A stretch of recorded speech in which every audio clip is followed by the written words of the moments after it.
Hello, Jenny's Genesis Lewison here, and we are here to make the video Belle from Notre Dame. This is going to be the title of this video, my thoughts on the most well-known conspiracy theory, Belle from Notre Dame.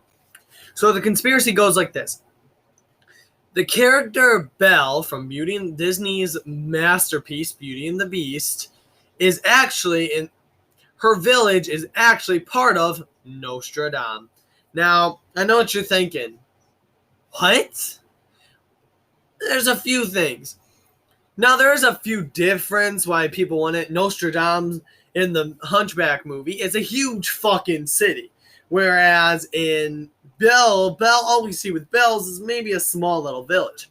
But I use both logic from, if you look in France, there are some cities are so big that the farther they go out, the smarter they'll get. So from towers like way up here, slowly shoot down to like about here in regular cities.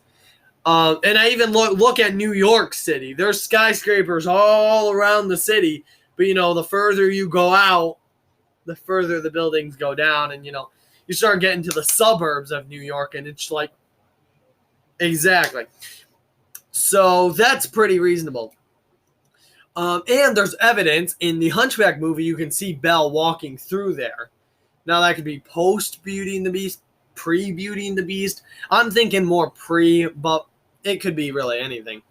The reason I'm bringing up this series is because I think it's actually true. To be honest, it seems like it has enough evidence.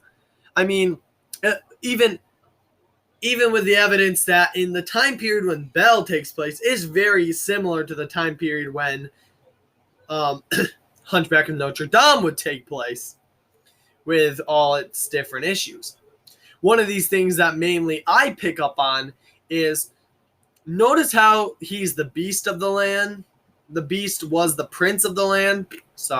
Prince of the land. Well, what if, and I'm just bringing out theories here, what if the prince was the prince of Notre Dame? And he actually was prince for many, many years. But when he ended up turning into a beast, the city ended up turning from being a kingdom or a princedom, but I'll stick with kingdom, into more of a church, city, thus allowing Frollo to come to power. Like, we never get told there's anybody ahead of the church or ahead of Cholo. Sorry for just saying that. Instead of Frollo. But that's all we get for info.